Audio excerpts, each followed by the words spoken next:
나는 전능하신 아버지 하나님 천지의 창조주를 믿습니다. 나는 그의 유일하신 아들 우리 주 예수 그리스도를 믿습니다. 그는 성령으로 잉태되어 동정녀 마리아에게서 나시고 본디오 빌라도에게 고난을 받아 십자가에 못 박혀 죽으시고 장사된 지 사흘 만에 죽은 자 가운데서 다시 살아나셨으며 하늘에 오르시어 전능하신 아버지 하나님 우편에 앉아 계시다가 거기로부터 살아있는 자와 죽은 자를 심판하러 오십니다. 나는 성령을 믿으며 거룩한 공교회와 성도의 교제와 죄를 용서받는 것과 몸의 부활과 영생을 믿습니다. 아멘. 네, 오늘은 노래할 수 없는 곳이라 해도라는 찬양을 부를 텐데 요 곡 아시는 분? 네. 저도 최근까지 모르다가 이번에 찬양제 가가지고 부르는 거 듣고 좋아가지고 이거 해야겠다 했어요. 한 목소리로 한번 차근차근 읽어볼게요. 시작. 노래할 수 없는 곳이라 해도 난 노래하리. 기도할 수 없는 곳이라 해도 난 기도하리. 주님 사랑의 손길이 나를 만들어 내 모습 이대로 사용하여 주시네. 흐트러진 마음을 만지시어 이끄시는 곳 어디라도 나는 노래하리. 아멘. 이거를 이제 부르면서 여기 물론 수련회 안 간 친구들도 있지만 못 간 친구들도 있지만 하나님의 형상으로 우리를 지으셨다 이런 얘기를 했었어요. 주님의 사랑의 손길이 나를 만들어 했을 때 그 만들어는 어떤 만들어냐면 그냥 저냥 뭐 어쩔 수 없이가 아니라 정말 가장 좋은 모습으로 하나님의 형상으로 만드셨다라는 게 떠올랐으면 좋겠고, 그리고 그 만드실 때 정말 죽어있는 것 같은 그 흙에다가 생기를 불어 넣으셔서 만드셨거든요. 그래서 뭔가 이 내 모습 이대로 사용하시는 거기에 나한테 하나님의 형상에 생기가 불어 넣어지는 것까지 떠올릴 수 있었으면 좋겠어요. 그래서 죽어있는 상태로 만드신 게 아니라 나한테 생기를 불어 넣으시고 빛이 있으라 말씀하시면서 나를 만드셨다. 그리고 그 빛이 있고 생기 있는 모습으로 나를 사용하시길 원하신다. 이거를 떠올랐으면 좋겠고요. 또 흐트러진 마음 이런 거 했을 때 우리가 마음은 두 가지가 있을 수 있다고 얘기했어요. 하나는 생명나무의 열매를 따먹을 마음이랑 하나는 선악과를 따먹을 마음이 있는데 내가 선과 악을 알게 하는 열매를 따먹으려고 할 때마다 뭔가 마음이 흐트러지고 생명을 선택하지 않으려고 할 때마다 나를 만지셔서 이끄시는 곳 어디라도 나는 정말 생명으로 충만한 사람이 되기를 노래할 수 있는, 그렇게 고백할 수 있는 여러분 되셨으면 좋겠고, 그런 것들을 다 떠올리면서 이 찬양 한 번 더 불러봤습니다. 그리고 이따가 할 거지만 이 앞에는 요셉 같은 그런 상황과 환경에서도 노래하고 기도하고 하나님과 동행하고 이런 것들을 생각하면서 선곡을 했으니까 한번 여태까지 요셉이 지나온 삶들도 떠올리시면서 다시 한번 가사를 잘 깊이 묵상하시면서 불러볼게요. 노래할 수 없는 곳이라 해도 난 노래하리. 기도할 수 없는 곳이라 해도 난 기도하리. 한 번 더 노래할 수 없는 곳이라 해도 노래할 수 없는 곳이라 해도 난 노래하리. 기도할 수 없는 곳이라 해도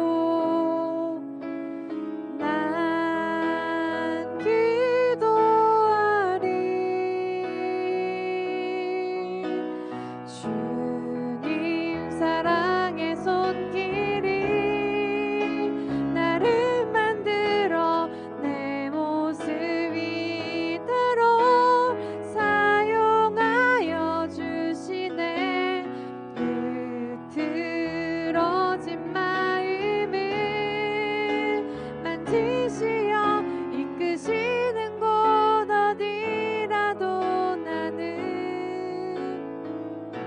노래하리 주님 사랑의 손길이 나를 만들어 내 모습이 도록 사용하여 주시네.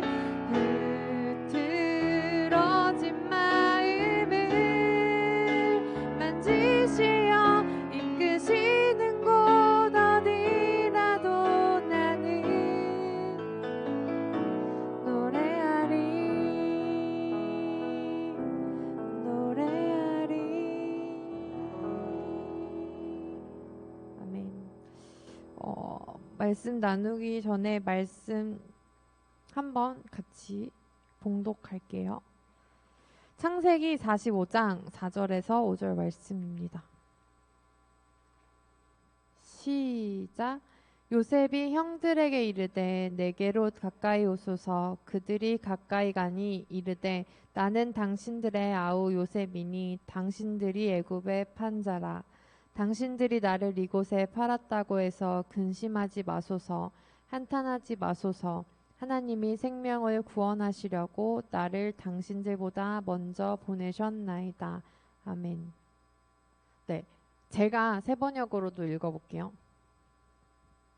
이리 가까이 오십시오 하고 요셉이 형제들에게 말하니 그제야 그들이 요셉 앞으로 다가왔다. 내가 형님들이 이집트로 팔아 넘긴 그 아우입니다. 그러나 이제는 걱정하지 마십시오. 자책하지도 마십시오. 형님들이 나를 이곳에 팔아 넘기긴 하였습니다만 그것은 하나님이 형들보다 앞서서 나를 여기에 보내셔서 우리의 목숨을 살려주시려고 그렇게 한 것입니다. 아멘. 네. 저희가 이제 지난 주일부터 화요일까지 은혜 중에 수련회를 잘 다녀왔습니다. 네. 학생들한테 어땠는지 들은 얘기가 많지는 않아요. 얘기라 별로 안 해주더라고요. 많지는 않지만 들었던 얘기 중에 기도 시간이 좀 부족하다는 얘기를 들었어요. 기도 시간이 좀 부족했던 것 같다라는 얘기가 있었어요. 한 명 말고 한 2명 정도? 근데 그러니까 한 명에서 말하면 이 친구는 그랬나 보다 했는데 한 2명 정도 말하니까 기도가 좀 부족했을 수도 있겠다라는 생각이 이제 든 거죠. 근데 애초에 뭔가 이제 설교를 하다가 말씀이 길어져 가지고 기도 시간이 줄어든 건 아니었고 애초에 그렇게 시간을 짰었는데요. 이유는 제가 의도한 바가 잘 됐는지는 잘 모르겠지만 사실 수련회는 1년에 2번 정도 있잖아요. 그리고 우린 되게 굉장히 오랜만에 갔고 그리고 1년에 2번, 수련회는 1년에 2번 있고 교회는 일주일에 1번 오죠. 그렇죠? 근데 만약에 수련회 가서만 엄청 기도하고 막 교회 올 때만 기도하고 그러면은 이제 나머지 일상에서는 뭔가 어떻게 기도를 할 수 있을까? 그래서 일상 속에서 기도하는 연습을 조금 더 이렇게 그런 기회에 이렇게 해보게 해주고 싶었어요. 그래서 잠깐이지만 눈을 감고 마음을 되돌아보고 거기서 하나님의 임재를 구하고 마음속 깊은 이야기들을 꺼내놓는 것, 그런 것들이 이제 필요하다고 생각을 했고요. 그래서 수련회까지 가서 그런 시간을 이제 조금 가졌던 거죠. 이렇게 생각하게 된 데는 이유가 있어요. 이건 제 얘기인데 원래 설교 시간에 제 얘기 잘 안 하는데 어쩌다 보니까 요즘에 계속 하고 있는 것 같아요. 저는 고등학교 때 수련회 중독자였어요. 네. 겨울이건 여름이건 갈 수 있는 수련회는 다 신청해서 따라다녔어요. 스텝으로 가는 수련회도 있었고요. 제가 참여하는 수련회도 있었고요. 뭐 친구네 교회에 따라가는 그런 수련회도 있었어요. 그러니까 뭐 교회에서 갈 때도 있었지만 뭐 아름아름 혼자 알아가지고 막 큰 캠프 같은 데도 가고 뭐 필요하다 그러면 막 도와주러 가고 이러면서 20대 중후반까지는 늘 그렇게 방학을 살았던 것 같아요.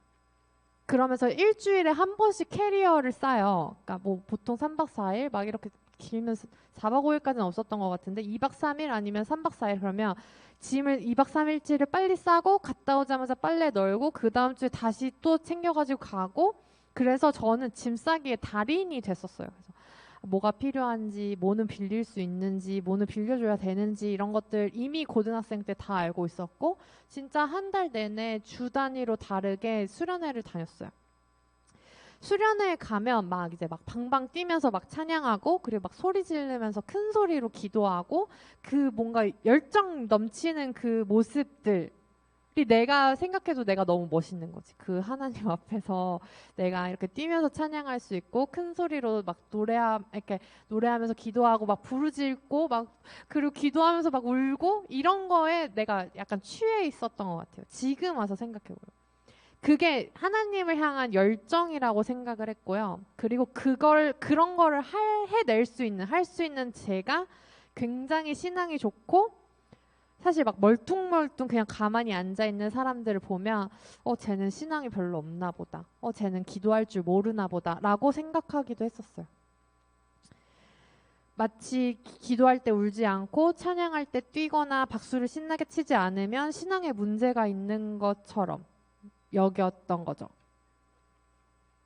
그런 생각은 이제 신대원을 다니고 다양하게 하나님과 교제할 수 있는 방법이 있다라는 걸 알게 되면서 조금씩 이런 기도도 있고 저런 기도도 있고 저런 뭔가 그런 거죠. 기도하는 방법에 이건 좋은 기도, 이건 나쁜 기도 이런 게 없어진 거죠.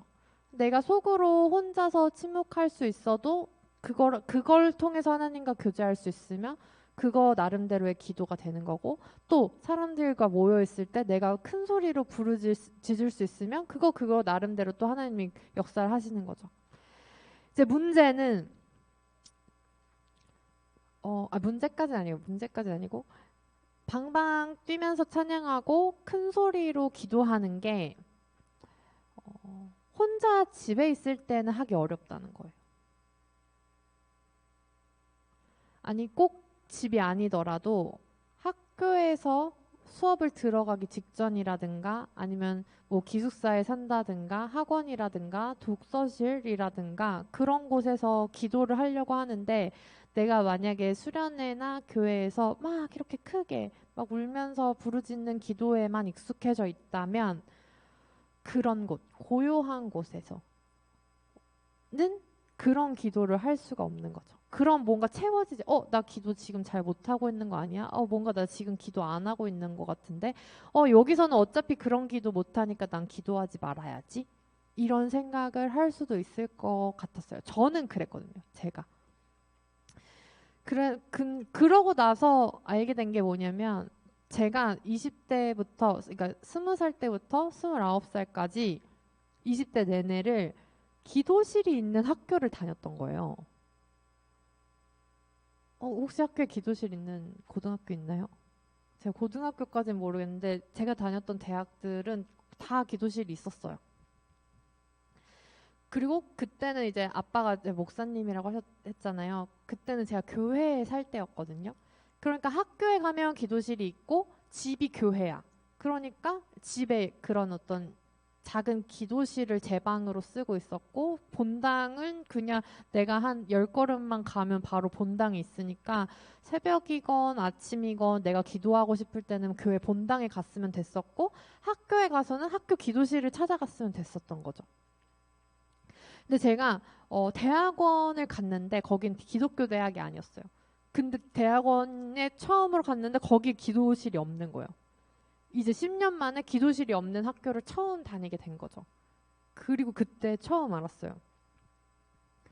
내가 기도실이 없는 곳에서 기도 생활하면서 지내본 적이 한 번도 없었구나. 이거를 알았고 그 다음에 두 번째는 그럼 생각보다 많은 사람이 기도실이 없는 곳에서 지내겠네? 를 알게 된 거죠. 그게 처음 알았어. 다들 기도실 없는 환경에서 살 거라는 생각을 그동안 못 했던 거예요. 그냥 나는 스스로 그냥 기도실 매번 찾아다니면서 이렇게 기도를 해왔으니까. 그리고 나서 둘러보니까, 그러니까 그동안에는 이제 만약에 여러분 성도님들이 기도하고 싶으면 뭐 새벽 예배를 간다든가 수요 예배라든가 금요 기도회를 가서 그 기도하는 자리, 찬양하는 자리에 있으면 됐는데, 그러니까 교회에 가게 됐는데 그 즈음에 코로나가 터진 거죠. 그러니까 처음에 제가 기도실이 없는 환경에서 1년 정도 지냈을 때 그것도 충격이었는데, 그리고 나서 그러면 이제 교회를 찾아간다거나 이제 다른 곳을 제가 막 찾아갔어요. 근데 그 다음에 코로나가 터지고 나니까 교회를 못 가게 되는 상황이 온 거예요. 교회에서 찬양하고 교회에서 기도하는 습관이 들었던 사람들은 교회를 막아버리니까 어떻게 했을까요? 여러분 어떻게 하셨어요, 그동안? 보통 이제 내가 교회에서 못하니까 집에서라도 해야지라고 해서 그거를 이제 집에서 다시 습관을 잡고 패턴을 익히면 가장 베스트인데, 교회 못 가니까 이제 기도 못하네.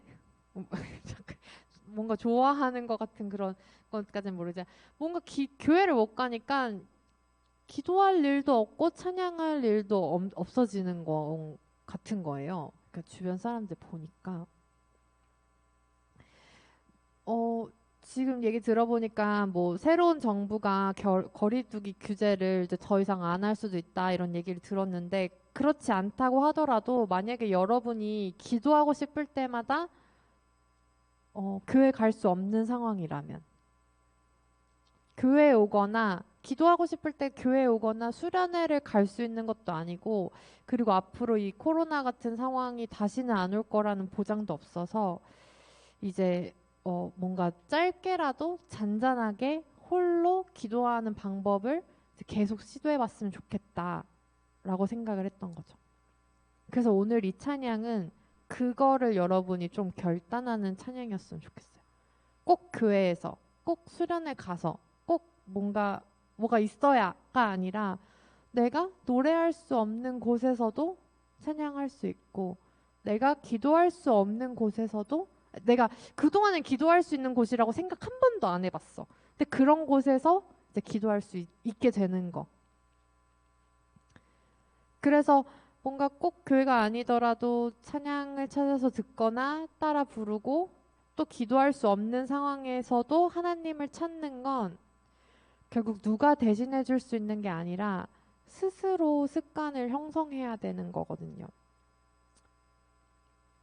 그래서 이제 요 찬양 한 달 동안 부르면서 뭔가 각자 여러분 이렇게 해봅시다, 저렇게 해봅시다 아니고, 찬양 떠오를 때마다 이제 각자 한번 저번에 말했던 것처럼 공부하기 전에 잠시 눈을 감고 한 뭐 5초, 10초라도 잠들기 전에 하나님 오늘 살게 해주셔서 감사합니다. 그렇게 또 10초.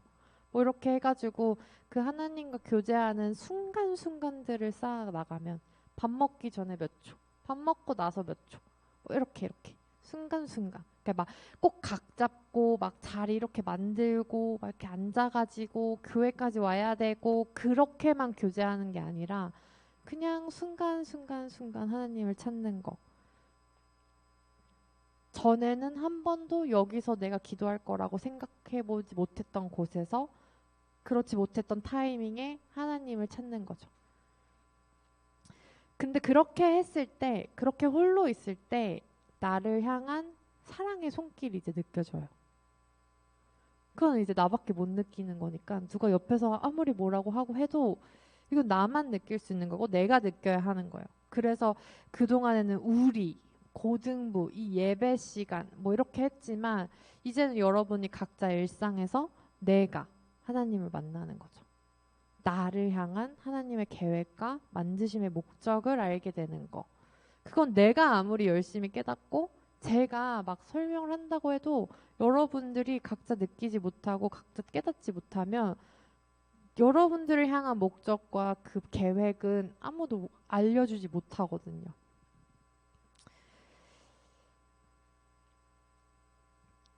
요셉이 그랬어요.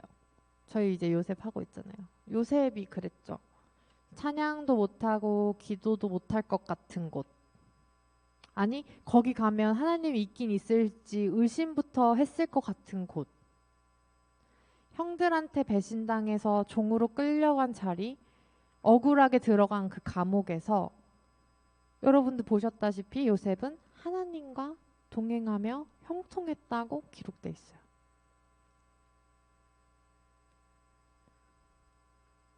하나님이랑 동행을 한다는 건 뭐냐면 언제 어디서나 찬양하고 기도하면서 하나님과 함께 있음을 느끼는 걸 말해요. 오늘 가사처럼 사람은 누구나 마음이 흐트러질 때가 있어요. 그런 날이 와요. 그리고 그런 사건들이 꼭 하나씩 막 생겨요. 그 상황에서 생명을 선택하게 하시는 게 하나님이 날 만지는 손길인 거죠. 그게 날 살리시는 방법이고요. 요셉은 그 극한 상황에서 하나님과 동행하며 스스로 살아내기를 선택했고, 기억나실지 모르겠지만 유다 기억나요? 유다도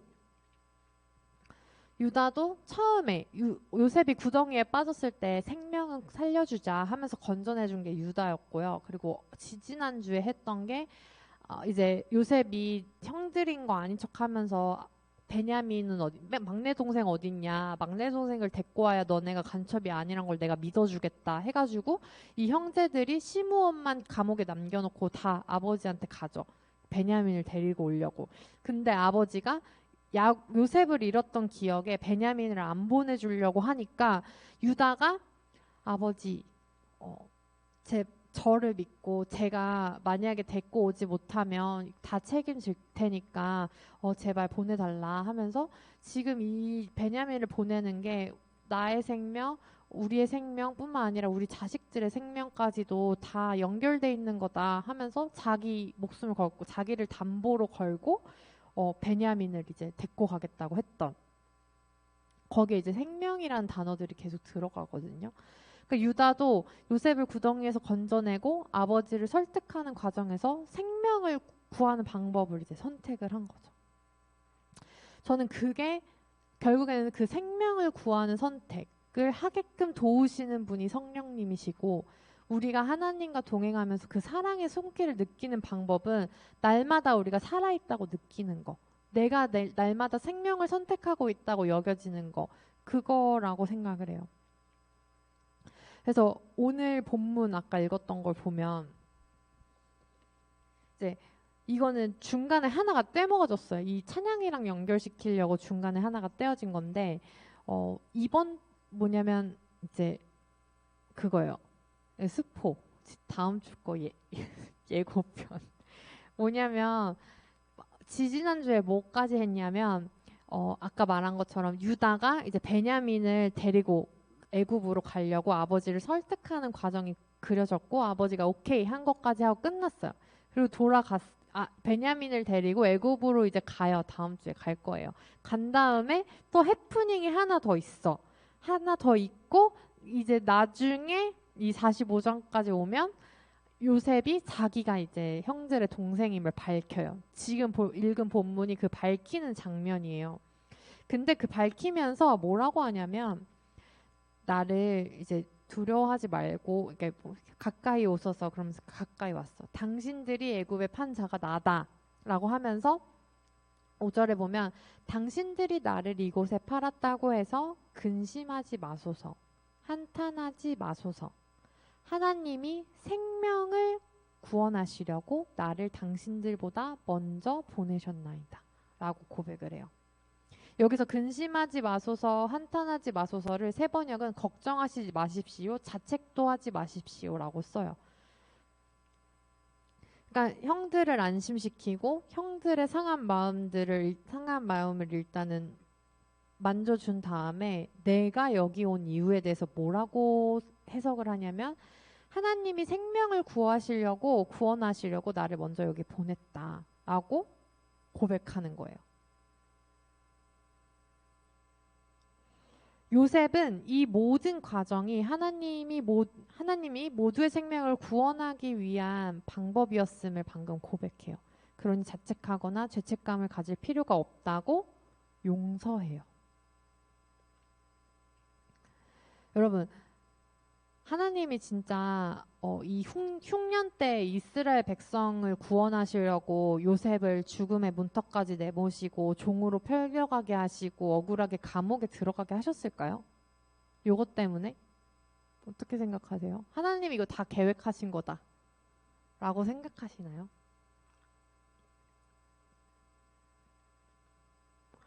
저는 이제 그러니까 학부 때, 그러니까 대학교 때 하나님의 계획과 자유의지 사이에서 한 2년 정도를 계속 고민했던 것 같아요. 이건 하나님의 계획일까? 이건 그럼 내 자유의지는? 이건 내 자유의지로 해도 될까? 그럼 하나님의 계획은? 요 사이에서 계속 이렇게 막 엄청 고민을 했었어요. 그런 거를 이제 교수님들한테 막 질문도 많이 하고 했는데 그냥 웃으시면서 자 이제 가위바위보를 해볼게요. 신라쌤 가위바위보 볼게요. 가위바위보. 자 제가 요 보자기 내고 신라쌤이 가위 낸 거 이거 하나님 계획하신 일일까요? 어떻게 생각해요? 지금 하나님 계획하신 말에 신라쌤이 저 가위바위보 이긴 걸까요?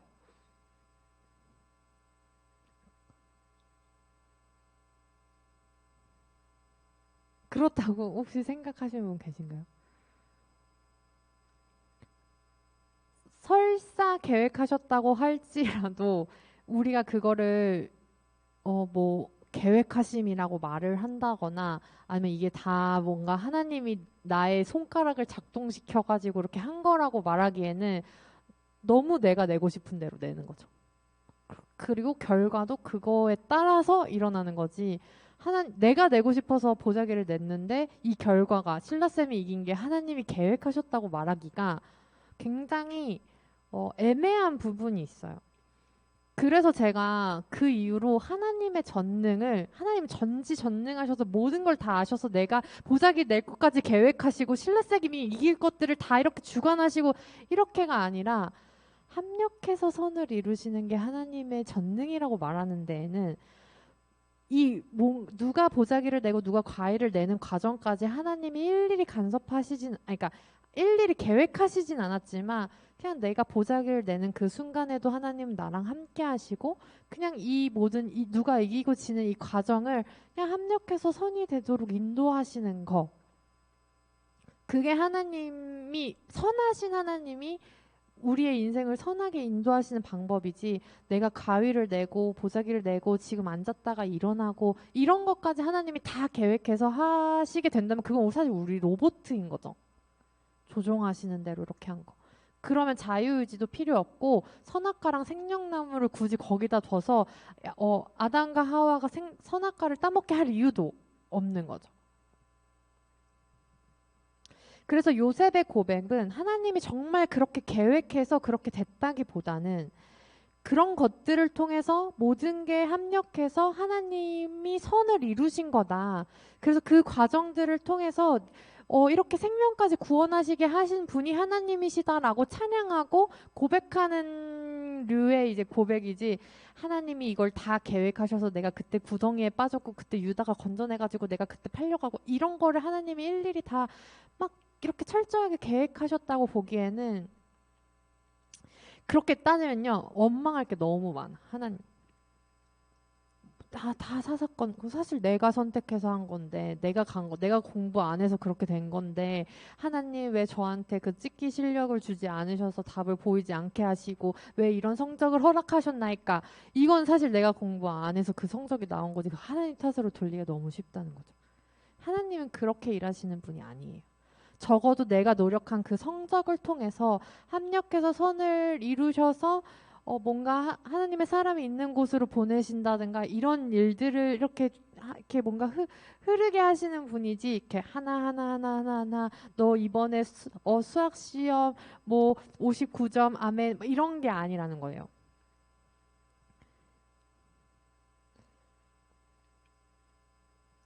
방금 말했던 것처럼 그거는 하나님이 계획하셨다기보다는 인간의 선택이고 인간의 악함으로 만들어진 거지 하나님은 우리를 고통 가운데로 밀어넣으시는 분이 아니.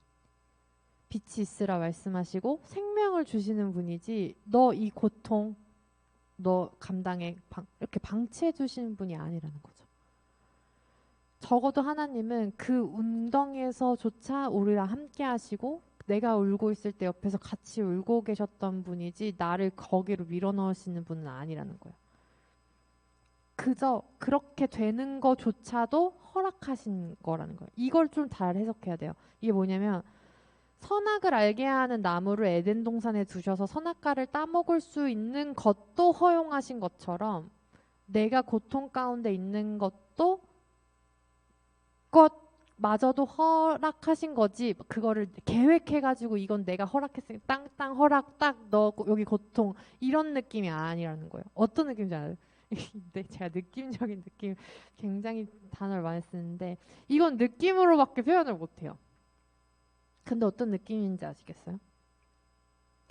그래서 오늘은 노래할 수 없는 곳에서 기도할 수 없는 곳에서 노래하고 기도했던 그 요셉의 해피 엔딩을 스포한 거예요. 다음 주에 할 거지만 어쩜 다다음 주에 할 수도 있고 그 다음 주에 할 거지만 그 감옥과 종살이 했던 곳에서 하나님과 동행했던 요셉이 그 시간들을 통해서 하나님이 나를 구원하시려고 우리를 구원하시려고 생명을 얻게 하시려고 나를 먼저 여기 보내신 거다라고 고백할 수 있었던 거. 그건 결국 아까 말했던 그 종살이하고 감옥에 죄수로 있었던 그 시간에 노래했기 때문에 거기서도 기도했기 때문에 네. 그래서 여러분들이 저는 고등학교 때가 제일 그 마음이 되게 막 어려웠던 것 같아요. 뭐 지금도 마찬가지긴 하지만 고2 때는 남자친구랑 헤어졌었고요. 고3 때는 원하는 대학이 잘 안 돼가지고 그냥 그 모든 시험 그런 과정들이 막 이렇게 순탄치 않고 막 그랬어요. 그 친구들과의 관계도 막 그렇게 썩 좋지도 않았고. 근데 그때 기도할 수 있었던 거, 그때 하나님을 찾았던 거, 그때 하나님이 계심을 알게 됐던 거, 그게 오늘날 저를 여태까지 살 수 있게 해준 힘이 아니었나라고 생각해요. 그래서 여러분들도 교회에서만, 수련회에서만, 또 뭐 어떤 뭐가 있어야만, 특별한 그런 상황에서만 기도하는 게 아니라 각자 삶 속에서 순간순간 진짜 짧게 짧게라도 하나님 구하고 찾고 느끼고 이런 것들을 경험하셨으면 좋겠어요. 그런 게 생각나는데 요 찬양이 생각날 때마다 아 맞다 나 기도해야지 이랬으면 좋겠어서 이게 계속 흥얼거렸으면 좋겠거든요. 그래서 여러분들이 기도할 수 없는 곳은 아예 없고요. 노래할 수 없는 것도 아예 없어요. 그러니까 한계를 내가 기도하는 시간, 내가 하나님 묵상하는 시간에 한계를 두지 마시고 다 언제 어디서든 하나님 찾을 수 있고 만날 수 있고 기도할 수 있고 찬양할 수 있어요. 아까 선생님들이랑도 얘기했는데 요나도 심지어 물고기 뱃속에서조차 노래하고 기도했어요. 하나님 찾았어요. 여러분 물고기 뱃속보다 더 극한 상황에 있는 사람 없잖아요. 그러니까 우리 그냥 각자 자리에서 그리고 막 너무 진짜 상황이 어려워져서 하나님밖에 찾을 게 없을 때 말고 그냥 평상시에 힘들지 않더라도 하나님을 순간순간 찾을 수 있는 그래서 하나님과 동행했던 요셉처럼 그렇게 살아낼 수 있는 고단했던 삶도 결국 합력해서 선을 이루시는 하나님을 만날 수 있는 그 사랑의 손길을 느낄 수 있는 여러분 되시길 바랍니다. 네, 노래할 수 없는 곳이라 해도 이제 부를 텐데 이거 부를 때 요셉도 생각났으면 좋겠고 내가 기도해야지라는 생각도 났으면 좋겠어요. 그래서 될 수 있으면 많이 부르시면서 주중에도 흥얼거렸으면 좋겠고요. 그리고 지금 이 시간에 부르실 때 와닿는 가사 밑줄 긋고 한 줄 픽 해보는 시간도 같이 갖도록 하겠습니다.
사랑의 손길이 주님 사랑의 손길이 나를 만들어 내 모습 이대로 사용하여 주시네. 흐트러진 마음을 만지시어 이끄시는 곳 어디라도 나는 노래하리 노래하리 노래하리. 아멘. 저는 신연서고, 저는 기도할 수 없는 곳이라 해도 난 기도하리라고 썼어요.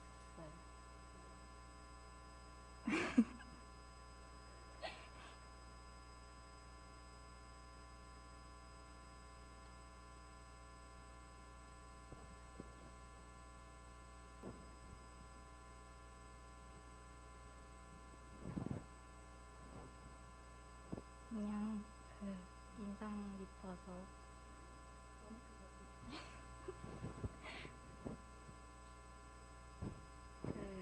기도할 수 없는 곳이라 해도 하나님 앞에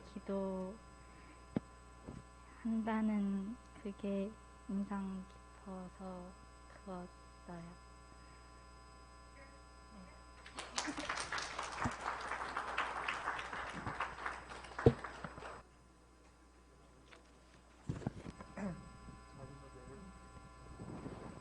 저는 김준희입니다.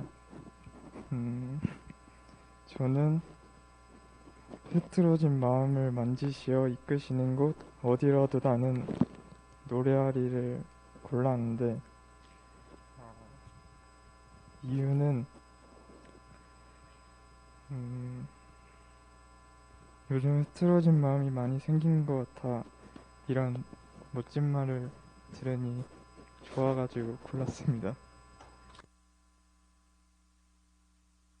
저는 기도할 수 없는 곳이라 해도 난 기도하리라고 했는데, 제가 약간 기도 아닌 기도를 되게 많이 하거든요. 예를 들면은 축구하러 가고 있는데 갑자기 비가 올 것 같다 그러면 이제 그때부터 기도를 막 해요. 막 하나님 저 진짜 축구해야 돼요. 막 어제 못해가지고 오늘 해야 되는데 갑자기 한 방울씩 떨어지면 저 그냥 이번 주 교회 안 나가겠습니다 막 이러고 이런 식으로 기도를 많이 하는데,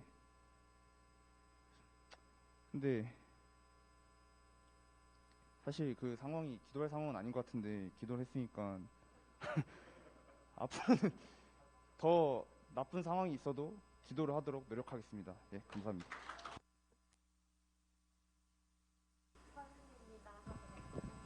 이서연입니다.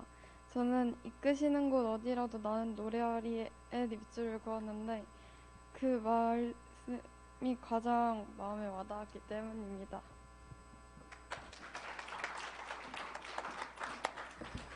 잘하네. 네. 저희 방금 친구들 고백한 거랑 나도 이제 밑줄 그으면서 들었던 생각 같은 거 다시 한번 떠올리면서 노래할 수 없는 곳이라 해도 하시면서 준비하신 헌금도 같이 드리시겠습니다.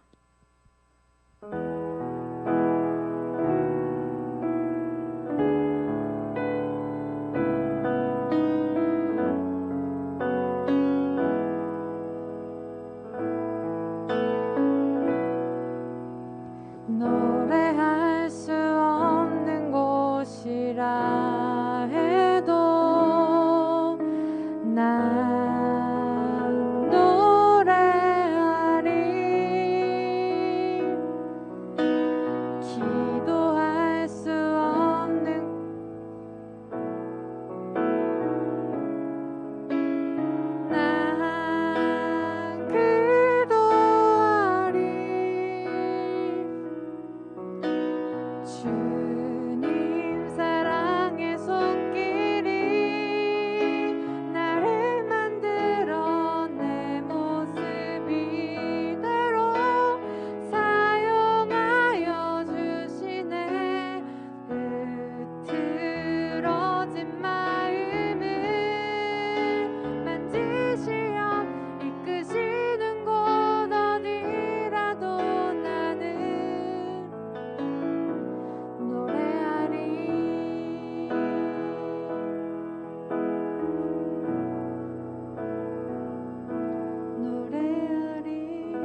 사랑의 손길로 나를 만드신 하나님, 오늘 노래할 수 없는 곳이라 해도 라는 찬양을 통해 그리고 요셉의 삶을 통해 우리에게 노래할 수 없는 곳은 없음을, 기도할 수 없는 곳도 없음을 알았습니다. 하나님, 혹여나 우리 삶에 노래할 수 없을 것만 같은 상황이 오거나 기도할 수 없을 것 같은 시간이 온다 하더라도 우리는 여전히 상 같으신 하나님을 향해 노래하고 기도할 수 있길 원합니다. 그때마다 흐트러진 우리의 마음을 만지시어 노래하고 기도할 수 있도록 이끄시고 사랑의 손길로 만져 주옵소서. 감사합니다. 사랑합니다. 내 모습 이대로 사랑하시는 우리 주 예수 그리스도의 이름으로 기도합니다. 아멘. 하늘에 계신 우리 아버지, 아버지의 이름을 거룩하게 하시며 아버지의 나라가 오게 하시며 아버지의 뜻이 하늘에서와 같이 땅에서도 이루어지게 하소서. 오늘 우리에게 일용할 양식을 주시고 우리가 우리에게 잘못한 사람을 용서하여 준 것 같이 우리 죄를 용서하여 주시고 우리를 시험에 빠지지 않게 하시고 악에서 구하소서. 나라와 권능과 영광이 영원히 아버지의 것입니다. 아멘. 다 같이 일어나셔서 노래가 할 수 없는 곳이라 해도 찬양하시겠습니다.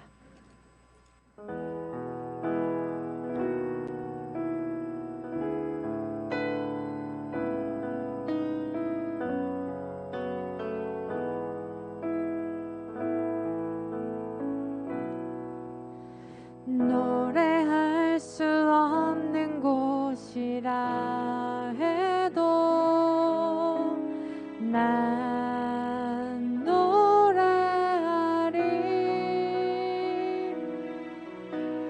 기도할 수 없는 곳이라 해도 난 기도하리. 주님 사랑의 손길이 나를 만들어 내 모습 이대로 사용하여 주시네. 흐트러진 마음을 만지시어 이끄시는 곳 어디라도 나는 노래하리. 주님 사랑의 손길이 나를 만들어 내 모습 이대로 사용하여 주시네. 흐트러진 마음을 만지시어 이끄시는 곳 어디라도 나는 노래하리. 노래하리. 아멘.